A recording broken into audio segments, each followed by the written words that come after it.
আসসালামু আলাইকুম বন্ধুরা। ভালো মানুষ হইতে গেলে এই সমাজে কি কি প্রয়োজন আছে কথাগুলি শোনার চেষ্টা করবেন। এক নাম্বার হলো আপনার মা বাবার পারিবারিক শিক্ষা থাকতে হইব, আপনার আদর্শ থাকতে হইব, পারিবারিক আদর্শ।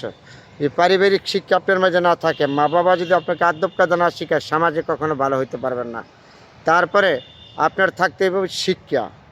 শিক্ষা না থাকলে একজন মানুষ আরেকজন মানুষের সাথে কথা শুদ্ধ করে বলতে পারবেন না, কাকে সম্মান করতে পারবেন না। তাহলে সমাজে চলতে গেলে এক নাম্বার আপনি রাস্তাঘাটে যেখানে যাবেন মানুষের সাথে আচার ব্যবহার ভালো করতে হবে, জুলুম অত্যাচার থেকে দূরে থাকতে হবে, মানুষের প্রতি প্রতিহিংসা করা যাবে না একজন মানুষ হিসাবে। তাইলে আপনি সমাজে ভালো মানুষ হইতে পারবেন। লোভ লালসা একদম দূরে থাকতে হইব।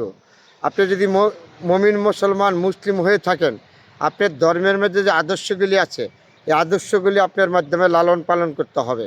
আপনি অন্য ধর্মের থাকলে অন্য ধর্মেরটা করতে হবে আপনার ব্যক্তিগত ব্যাপার। তবে এই সমাজে সর্বথেকে বড় আপনি রাস্তায় চলবেন, ঘাটে চলবেন, সবার সাথে মন মানসিকতা ব্যবহার আচার ভালো করতে হবে, তখন সমাজ আপনাকে ভালো বলবে। আর যে কোনো বিষয় আপনার ধৈর্য থাকতে হবে। আপনার মাঝে যদি ধৈর্য না থাকে তা আপনি কোনো কিছু জিনিস অর্জন করতে পারবেন না।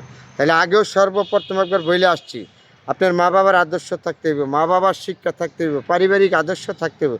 এগুলি আপনার মাঝে থাকলে সমাজে কখনো আপনার দুঃখ কষ্ট হবেন না, এই দুনিয়ায়ও পরকালেও।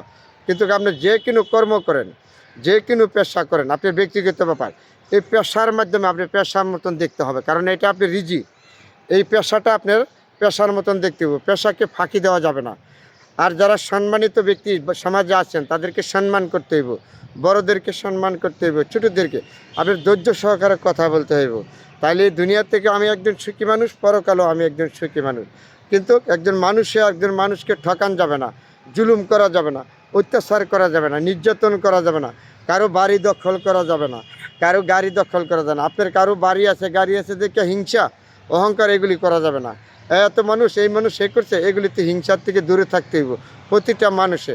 তাহলে আপনার জীবনে দুনিয়া থেকে সুখী হবেন, পরকালে সুখী হবেন। বন্ধুরা, যদি অনেকগুলি কথা বলেছি, কারোর কাছে ভালো লাগবে, কারোর কাছে খারাপ লাগবে না, তারপরও সবার প্রতি রইল আমার আন্তরিক অভিনন্দন, শুভেচ্ছা, ভালোবাসা।